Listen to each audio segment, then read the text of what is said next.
Hello दोस्तों, मैं आपका दोस्त रवि प्रकाश आप सभी का आपके अपने चैनल उत्तम ज्ञान केंद्र में स्वागत करता हूं। आज हम लोग राजस्थान के नामकरण के ऊपर चर्चा विशेष करेंगे। आइए आज हम जानते हैं राजस्थान का नामकरण। राजस्थान का नामकरण जो कि आप सभी को पता है, हमारा प्यारा राज्य राजस्थान, जो कि वीर योद्धाओं की मातृभूमि और जिन्होंने अपनी मातृभूमि के लिए अपने प्राण न्यौछावर कर दिए, उस राज्य का नाम है राजस्थान, जो कि रजवाड़ों राजपूतों की शान है। राजस्थान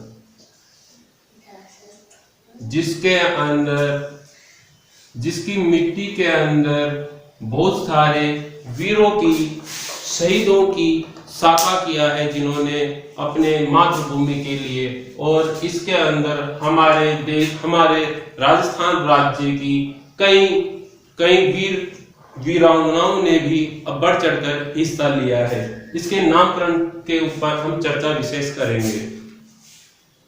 राजस्थान का जो नाम है, सबसे पहले हमें गोसुंडी शिलालेख से मिला। गोसुंडी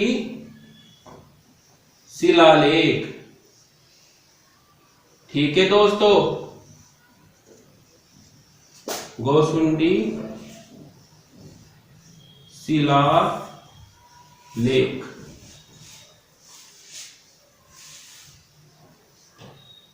प्यारे मित्रों, समझ लेना इस चीज को बहुत ही अच्छे से, और धीरे धीरे बता रहा हूं।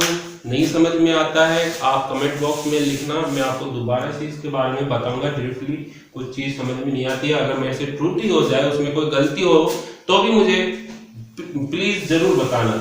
तो अब मैं आपको बता देता हूं कि जो गोसुंडी शिलालेख था, वो हमें 532 ईस्वी के अंदर मिला।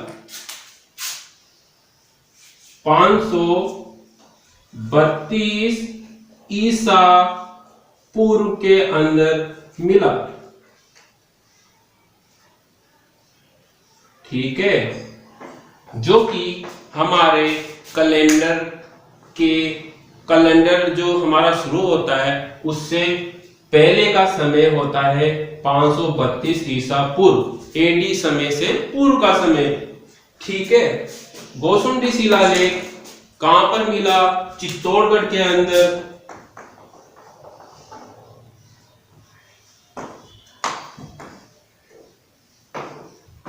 चित्तौड़गढ़, ठीक है दोस्तों, चित्तौड़गढ़ के अंदर मिला हमें यह अभिलेख। गोसुंडी शिलालेख कहां पर मिला? चित्तौड़गढ़ के अंदर मिला, ठीक है। किसने खोजा था इसको? आपको पता है इसको किसने खोजा था? इसके खोज करता थे दोस्तों, गोसुंडी शिलालेख के खोज किसने की थी? आपको पता है तो जरूर बताइए। गोसुंडी शिलालेख के खोज करता थे कवि श्यामल दास जी। कौन थे दोस्तों? कवि श्यामल दास जी, ठीक है दोस्तों, श्यामल दास जी। इन्होंने सबसे पहले गोसुंडी शिलालेख को खोज की थी, ठीक है दोस्तों। जब इन्होंने खोज की तो गोसुंडी शिलालेख के ऊपर अभिलेख लिखा हुआ था। जो अभिलेख किस भाषा के अंदर था? वो था दोस्तों, उसकी भाषा थी संस्कृत। कौन सी भाषा के अंदर था? संस्कृत भाषा के अंदर। ये लीजिए, संस्कृत भाषा आ गई, ओके। पुराने समय में आपने देखा होगा कि संस्कृत भाषा तो सब पढ़ लेते थे, उसके अंदर लिपियां अलग अलग होती थी। तो संस्कृत भाषा के अंदर कौन सी लिपि में लिखा गया था? ये भी पता होना चाहिए आप लोगों को दोस्तों। तो संस्कृत भाषा के अंदर लिपि कौन सी थी? वो थी ब्राह्मी लिपि। ओके, याद रखना इस चीज को, क्वेश्चन बन सकता है यहां से, ब्राह्मी लिपि। ठीक है, आ जाइए अब।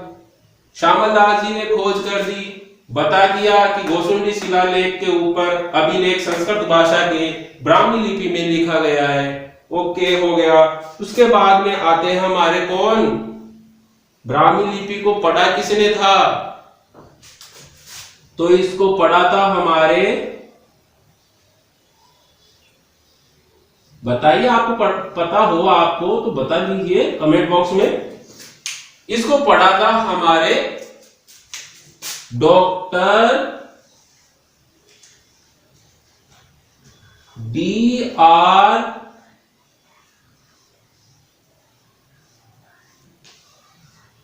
भंडारकर जी, भंडारकर।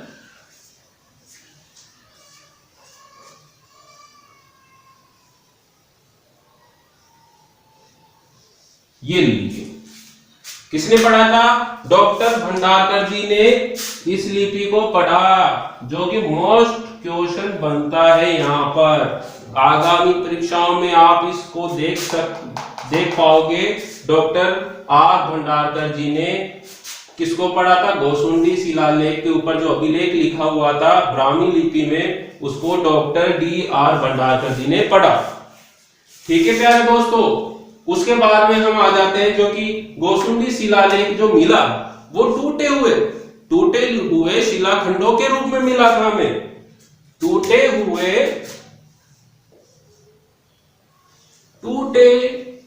हुए शिलाखंडों में,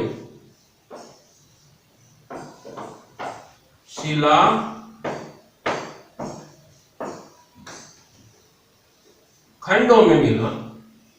ठीक है, जिसके कारण ये हमें प्रत्यक्ष रूप से नहीं मिला। ठीक है, ये हमें प्रत्यक्ष रूप से नहीं मिला, इसलिए इसको क्या बोला गया? अप्रत्यक्ष रूप से मिला। ठीक है, अप्रत्यक्ष रूप से यह नाम मिला हमें किसके ऊपर? गोसुंडी शिलालेख अभिलेख के अंदर।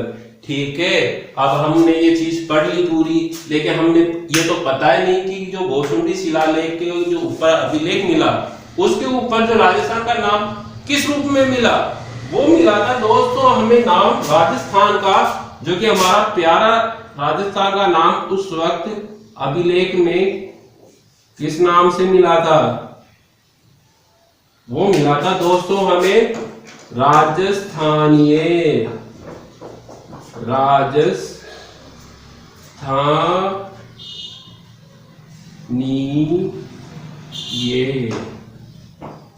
ठीक है दोस्तों, ये आ गया। सबसे पहले राजस्थान का नाम गोसुंडी शिलालेख के ऊपर राजस्थानीय के रूप में टूटे हुए शिलाखंडों में अप्रत्यक्ष रूप से मिला, जिसकी लिपि कौन सी थी? ब्राह्मी लिपि। जिसको किसने पढ़ा? Doctor D.R. भंडारकर जी ने। ठीक है, इनकी खोज किसने की थी? कवि श्यामल दास जी।